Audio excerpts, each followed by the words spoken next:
it has like some of my favorite rappers on it. Yeah, it's got some. It's got MF Doom on here, which is already crazy. I'm pretty sure he died, dude. No, I don't think he did anymore. MF Doom's gonna have more posthumous tracks than Tupac. Oh.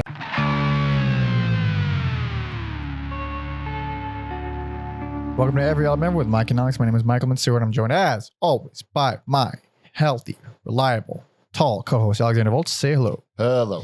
This is Every Album Ever, the podcast where we listen to every single album in the world, one artist at a time, except for these smaller episodes where it's one album at a time. And what are we going to be talking about today? We're going to be talking about the new album by Danger Mouse and Black Thought, Cheat Codes. Cheat Codes. This was not requested on Patreon. This was an Alex pick. Yes, it was. Hell yeah, hell yeah. But if you would like to request or suggest something for these shorter episodes, you can join our Patreon, baby. Patreon.com/everyalbumever. We got all kinds of goodies there. All kinds. Lots of good stuff, I suppose. Yeah, bonus episodes, early access to the Loose Ends episodes, discounts off our merch. You get to see our schedule in advance. You get to vote on polls to decide who we cover next. You get to join the Discord, talk shit with us and the whole community, as well as suggest albums for these smaller episodes. And if you're tier 2, if you're bigger than Jesus, then you can suggest the big old full discographies that we cover on our big episodes. So go there, do that right on. Yeah, and if you like Danger Mouse and Black Thought, check out our backlog. Check out our MF Doom episode. MF Doom. Where we talk about Danger Doom. Check out our The Roots episode. The Roots. That's right. So, we did them too. That was another reason I wanted to do this. Kind of stay on top of things. Hell yeah, Black Thought, baby. I think, yeah, and Danger Mouse also made your very first year-end list that we did for the podcast. That's right. His album with Karen O. I was very fond of. Been a Danger Mouse fan since the Gray album, pretty much. I think that's everyone, pretty much. Yeah. But also now it's like he's had such a long... Yeah. Maybe some people got in on Gnarls Barkley. Interesting. I, on the other hand, not a big Danger Mouse guy. I don't know. I like him for like 4 tracks, and every album, like, this is rules. And then finally, like, he's doing the same thing. Damn, he's doing the same thing. He has a style, and he's killer at that style. I think it's different on this one. How is it different on this one? Explain to me, please. So this one, it is very like soul driven. Very. But I don't get like soul on like the Karen O album or the Danger. It's there, but not as like the main engine. Everything that I've ever heard him do has the same. I mean, he's obviously, I don't know. It always just, it's him. Like, and it's not a bad thing. It's not a bad thing. I usually say that as a compliment. Yeah. If you don't love it though, then it just becomes like, all right, well, it's just what this is. And of course, I can't explain to you exactly the sonic qualities of it, but there is a sonic quality to like literally how he does his bass drums and like how he does his low end. You really could tell when it's him. But the other thing is the old samples, the soul, the old. I keep saying the old that's on this record particularly. My favorite tracks on here are always the ones where it's a little bit more hidden, and it's blended with something that feels completely brand new or just untreaded.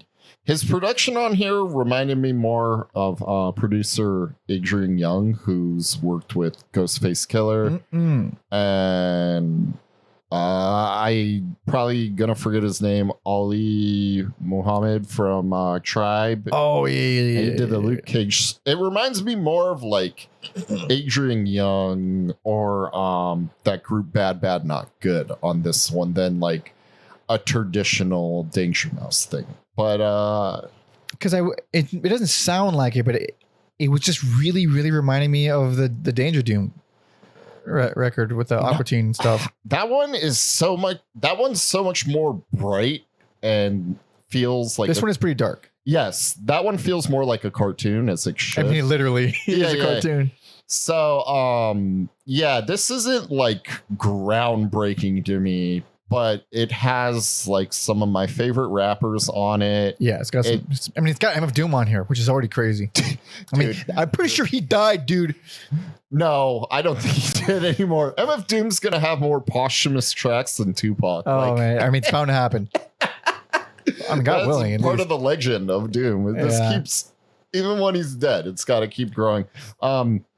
Whatever. Let's start there. That's got to be the wildest samples on the Doom track. It's pretty great. It's pretty great. It even has like these Sabbathy Geezer Butler bass lines. It's great. Yeah. I really enjoy that one. I think my favorite, if I had to pick a favorite, it's probably, honestly, probably the title track.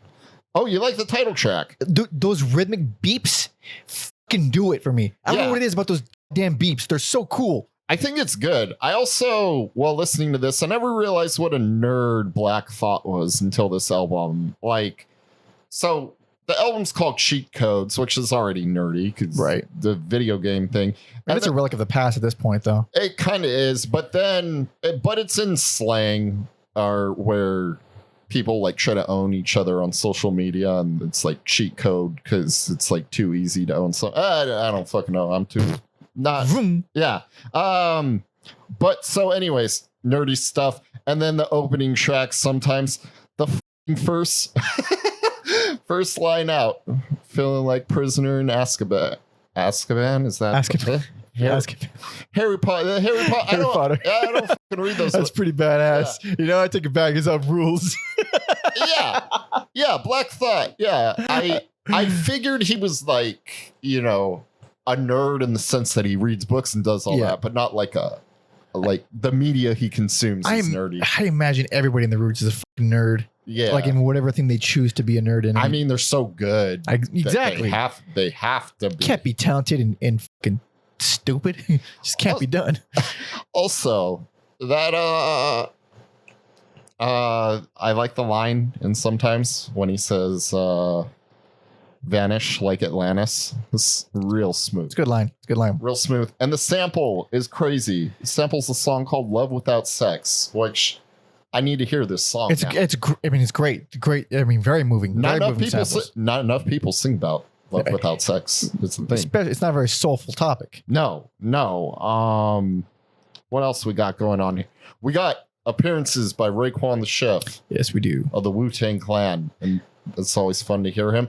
Yep. Darkest Part.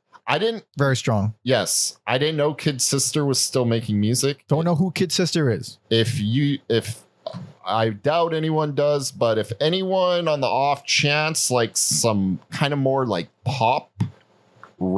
She's part of Salt? Oh, my brain just melted right now because you didn't know that? I didn't know she was part of that. Oh, Here I am. I just thought she put out a good song called Pro Nails. It's very fun song. Even if you don't get your nails did, it's a fun song. Hey man, it's fun. I thought that's all she did. And now I find out she's one of my favorite modern funk. God damn, your reaction was me on the last the Black Country New Road album. Yeah, I came here to research Black Thought and fucking Danger Mouse. Holy shit. Hey, Kid Sister. Glad you're doing good. Hell yeah. That's cool. Holy shit. So the song is good. It's a good song. Yes. Yeah. Those first two tracks are pretty fucking hard to top. And then No Gold Teeth is where I'm like, I had like the opposite. Like those are solid. No Gold Teeth. I think it's there's not a lot of solo, like just Black Thought tracks, but I think that's one of the stronger ones. It's not my least favorite. I'll tell you that right now. I'll take it. Fucking take it. If we're doing guest appearance songs, I like the Doom one. Yeah. And then Strangers. Strangers is fucking crazy. It is appropriately strange. We've got Run the Jewels on there. And A$AP Rocky. Yep. Even before, when I was just listening to it, not looking at it, I'm like, I feel like Run the Jewels can hop on this track, and then to my. There we go. I just hops right on. Felt it in my soul. Something about the way the song started. It's a weird song. It sticks out. It is the most panicky of all the songs here. I'm gonna go Strangers. Probably gonna be one of my favorite songs of the year. Really? Because songs I could throw around willy-nilly. Albums I gotta be a little bit more selective. But yeah, I think Strangers is that good. I think the title track is still my favorite, but Aquamarine is also, Aquamarine is probably my favorite on the whole album. Interesting. It's got so much more Coney to it. So much more Coney. It's got the whales. It's got the big grand sounding westernness. I doubt it's gonna change it for you, and I know you don't have a lot of free time. But if you're like Mike, you like the Western Danger Mouse thing. He did do an album called Rome. Ooh, That was like. There's people jumping in and out, but most prominent. And then this is another hurdle for Jack White's on it and Norah Jones. But I hate it. It is very Morricone inspired. I put all my biases aside if I like what's on there. I don't give a fuck about who it is. Yeah, I'm just saying. On paper, it's got some hurdles to get over. Listen, man, I've made a lot of exceptions. You have. Because I'll listen to anything. You have. And I still hate the Velvet Underground. Okay, sorry.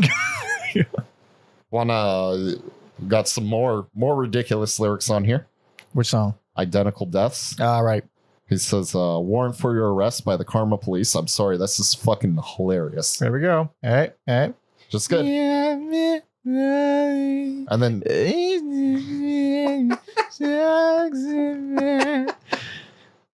sorry. this went Radiohead there. Yeah. And then in a roundabout way, fucking The Roots did sample Radiohead on that one song. Wait, which song was that? It was not Atonement, the album with Atonement on it. I don't remember. It has like the stick figure hanging. On the fucking Game Theory. Yeah, maybe that's the best album. That's one I gave best. Yeah, it's been a while. You know what? Double check. Just while you looked at them, go double check. Another lyric I like on Saltwater. Yeah, this one, right? Yes. Yeah. It was Game Fucking Theory. love that album. It's the only good album to come out for 2005. I'm sorry, 2006. On Saltwater, because you a dickhead. I'm a Dick Gregory. I don't get it. Dick Gregory's. Singer. Dick. Okay. I was thinking. I was like, what's a head? No. Compared to a Gregory. No. That song does rule. Yes. That's like the. I mean, I don't like the way the album ends. I mean, I think Viola's and Lupita's is awful. I don't like that song. It's not. Yeah. This is not a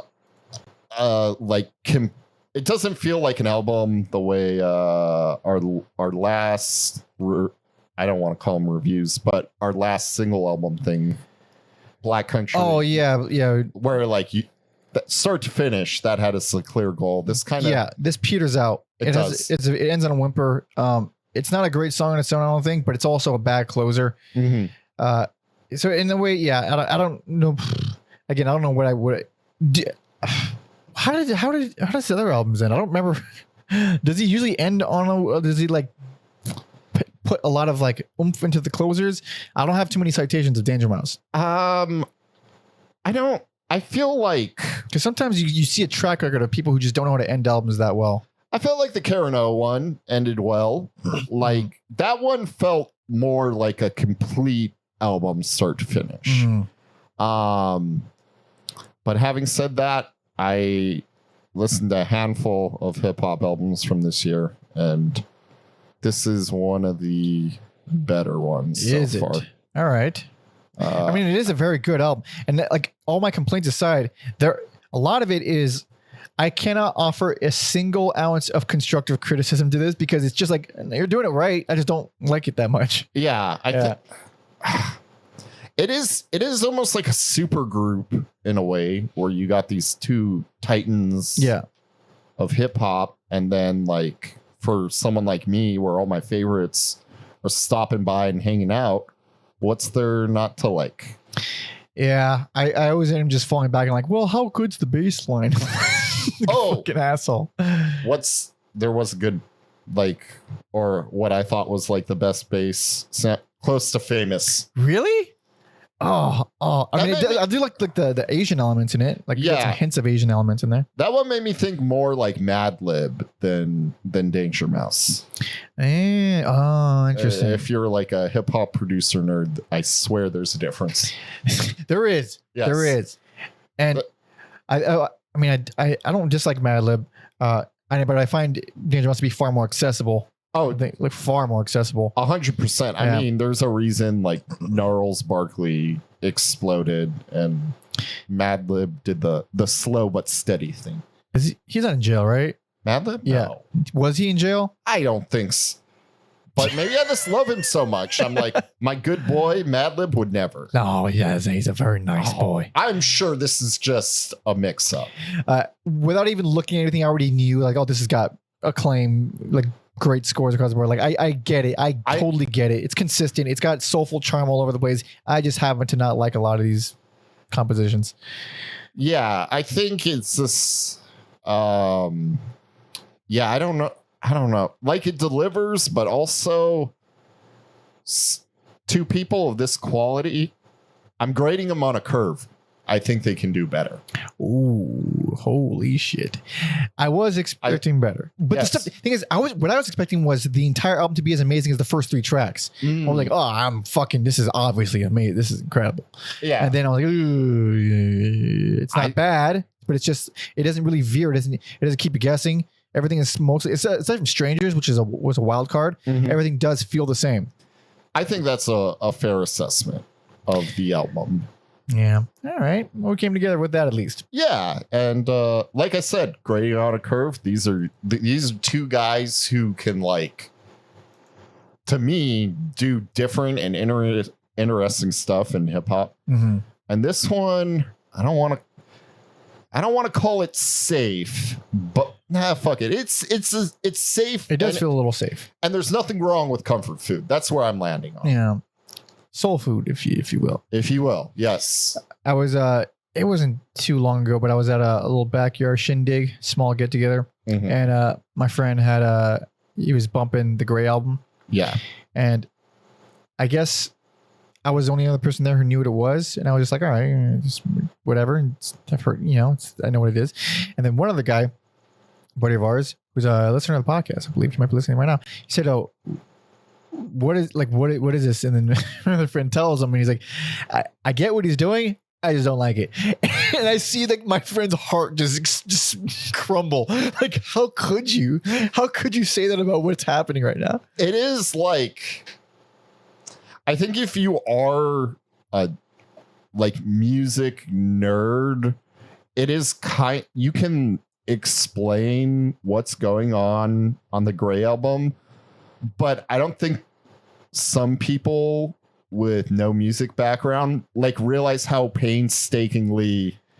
I think he even said, like, I get how it's well done. I Yeah. understand that. I just don't like listening to it. I don't enjoy it. I just don't like what I'm hearing right now. I'm asking to turn it off right now. That's not what he said, but People like what they like. that's Yeah. almost how I feel about this though. Like, Yeah. it's great. I just don't love it so much. Yeah. I mean, and I would love it if it just had more variety and it kept me guessing. But everything was like, all right, it's back to moody and soulful. Everything is just moody and soulful in here. Yeah. But I think it's enough shitting on Overall, a fine output by the duo. Right on. I was under the impression that James Moss put out way more albums than he does. I thought it was like way more prolific, but not that that's a bad thing. I mean, he's been around for a bit now, and then The last album he did was the one with Karen O. he might have produced songs fair enough. between here and there, but yeah, I don't know. It's so crazy, like how the Grey album is old, and that feels new to me. It's still a very new concept. I mean, that's so much. I mean, not, but it just still feels. You're right. It does feel kind of new. I mean, we're just getting old. Yeah. Fuck. Because really, they're obviously one of the 2 albums in the Grey album is much older than the other, but even the other one is not that young. Yeah, Black Album is not. Dude. Is not new. Jay-Z retired like 20 years ago, and it lasted like 6 months. I mean, yeah, it's not. He's just he's hip hop Rolling Stones. He's not a businessman. He's a business man. Shut up and shave your head. You look better with a bald head. I don't like his fucking hair. I dig it. I think he looks better bald. He reminds me of like it's a type of. It's gonna be the worst example of this type of art style. but I was thinking of like one of the covers of Issues by Korn. That is I know what you're talking about. That's what he reminds me of. He reminds me of like an illustration of a person more than like a guy. There's something about like someone getting older and this embracing longer hair that's fun to me. So All right. that's where I land on it. Like if I had that much money, I'd look crazy all the time. Oh yeah. If I was a business, I'd have all kinds of hair growing out of which way. All sorts of. Look at Rick Rubin. That guy. Oh man. 9 times out of 10, you see Rick Rubin in a white tee, and that's about it. I'm pretty sure he's got rats in that beard. Yeah. But boy, is he insightful and rich. Man, I like that guy. All right, but I think it's about covered. Check out the album. It's fucking cool. It's very cool, despite my feelings toward it. But if you enjoyed that, or if you did enjoy that, do whatever the hell you want. Leave comments, talk shit if you feel like, subscribe if you want to help us out. And you can find the full album. You can find the full cheat codes record link in the description. We usually got playlists and links associated with whatever episode we're covering. So go check those out at everyalbumever.com. Please join the Patreon, patreon.com/everyalbumever, where we got all the bonus episodes, super duper early access to the loose ends episodes. We got discounts off our merch, just like our boy right here is wearing. You get to see our schedule in advance. You get to vote on polls to decide who we cover next. You get to join our Discord to hang out with all the community, as well as suggest these shorter episodes for us. Next week, we're going to have another big, giant, fat episode. And then after that, we're going to have another request taken from the Discord. And if you're tier 2, then you can suggest a full discography for us to cover on our bigger, longer, much more lengthy episodes. So do that. Please do that. You can also follow me on all social media at Panda Monkey and Alex on Instagram at Mother Puncture. Check out my debut EP, Panda Monkey by Panda Monkey. There's a link to that in the description as well. Cool. I think that's about it. Yep. Hell yeah. So, all right. See you guys next week. Thanks so much for listening and watching. See ya.